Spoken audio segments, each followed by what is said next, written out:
Mr. Green. Josiah Siska. Okay, video number 2 here at CRS 2023. You're so easy to get along with, for one, but thank you for being patient with us as our videos stop. So this is the first time it's happened, though. So we have the second video coming out. So we're celebrating 1 tequila, 2 tequila, 3 tequila, 4. And just where have you all been on this radio tour? Are you making them watch the video? All the things, because things are going well. I saw a little video of your mom and your dad listening to you on the radio. That was broke my heart. I love it. My mom and dad got to hear me on my hometown station at 94.9 The Bull. They went out in the truck. And shout out to 94.9 and Angie Ward. Love you. Thank you. They played it on the backyard country for Georgia artists, and my parents went out in the truck and were listening and filmed the reaction of hearing their son on the radio for the first time. So that was really, really, really special. That was sweet. It was cool.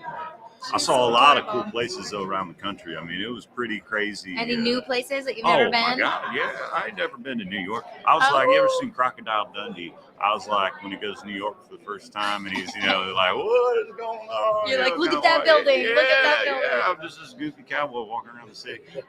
No, it was fantastic. It was fun. Saw the whole country. San Diego was cool. We raced goldfish in San Diego. I didn't think to do that. New York to San Diego. This is great. Coast to coast, no doubt. Coast to coast, no doubt. Tell us about this album too. 3 chords at a time. 3 chords at a time. I think it was some of the best country music I've heard in a long time. Thank you so much. You've got that deep country voice when you put it on your records. You've got your own sound. He's holding down a very important place in country music. Yes, no doubt. You got your own sound. You do. Yeah. Thank you. No, thank you.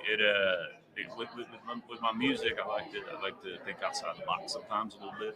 I've done that with everything in life, but definitely with my music. And I want to create something that sounds kind of new, where it doesn't sound like a lot of other folk. But really, it's trying to make a bridge from like the classic country and the new country, and making a bridge to where both sides can listen and like it. That's really what I want to try and do. But I'm glad you enjoy it, man. And 3 chords at a time. That song is just a story about my life, man.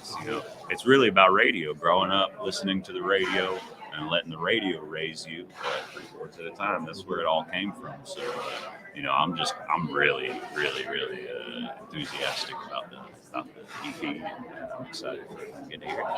It is such a beautiful EP and such a beautiful song. Very, very honest. How were you able to narrow down, like as you were writing, just what's going to be on this EP?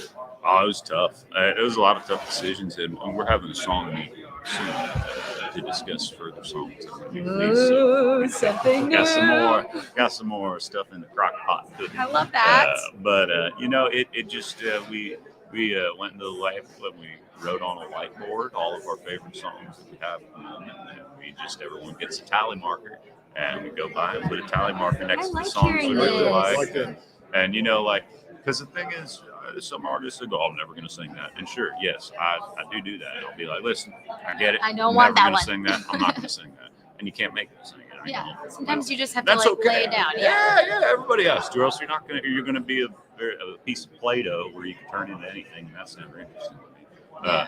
But I love the opinion of my label. I have a fantastic record label at Black River. They are incredibly kind to me. That looks out for you. They look out for me. They're understanding, and I respect their opinions when it comes to songs. So I love the voting system. I think it's great. I hope we do that on this next. When we're looking at songs in the next project, because I think we got great songs, and there's a couple songs that just really. I'm glad we voted on. It's cool to hear how it happens behind the scenes. Like just whiteboard. There's as you would think. Yeah. So what does this I hear about your podcast? We have a podcast. Let's talk about that. Little where the party There's more to check out than just the music. Talk to us about it. There's more to come from the podcast. We got to film some more episodes and get some more on that. I've enjoyed the podcast world. I did a few little podcasts, and so people got a kick out of them. I had fun recording them, making them. Really just focused on getting more people to finding my music and finding different ways to do that. And podcasts have been a fun little journey. I love that. Talk about, too, from the record, too, Honky Tonk, which I thought was another just fun one you put your spin on. Yes, sir. And then I believe Better Man was on that record, too. Better Man. Oh, yes, sir. Yeah, yes, sir. That one, that's one of my favorites. Better Man is just that Appalachian mountain man country, that bluegrass country. I had such a good time doing that. That song's special to me because, I grew up with a very religious household. My dad was a preacher. And grew up very, very religious on the side of things on that. So for me, that's my kind of like coming full circle, coming back home to my roots and my upbringing in the gospel song and writing the gospel song. It was a whole nother, something I've never done before. I mean, you write a classic country song, you write a whatever, you can kind of say anything. But when you're singing about Jesus, you got to be careful. You don't want to get smited. So you got to write the right words. And that was the first for me. So I enjoyed getting to do that. I love that. This has been really awesome being able to celebrate all your releases. And I feel like I've met you at the Belcourt days. I know. Belcourt way taps. Back. Oh, we were drinking beer at Belcourt years ago. And honestly, you are welcome back anytime. We'd love to be able to celebrate this music with you. Let's do a couple questions for rapid fire because we love doing that at Backstage Pass. I know just knowing you've been on this in the past, but favorite shows to kind of binge watch. Would Yellowstone be one of them? Actually, I've never seen Yellowstone. Neither have I. Never seen Yellowstone. I watched the first episode. Yeah, I watch a lot.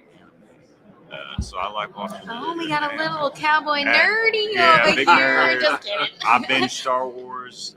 Definitely big cowboy nerd. I've been watching the new Mandalorian. I've been really enjoying that. That's a good one. Okay, my question before we wrap for rapid fire: what was the first song you ever sang on stage? Ever? It was probably like some old hymnal. Probably something in church. Yeah, like it, Old Rugged Cross or Amazing Grace or In the Garden or something. Just, probably one of the old hymnals in church. Favorite place to eat in Nashville? Places. We'll go okay, all right. Mas Tacos, definitely. Mas Tacos. I love Mas Tacos, the elotes, and the carne asada taco. Muy magnificent. We'll have to go and get some. I don't know. Mas Tacos is number one. Very solid number one. Hey, congratulations. All the success. Oh, thank you. 3 Tequila Floor. Across all the digital platforms. We got to have him back on, the one, the only Josiah Siska here. CRS 2023 continues here, and special surprise this afternoon. Stay tuned. That's all I'm going to tell you.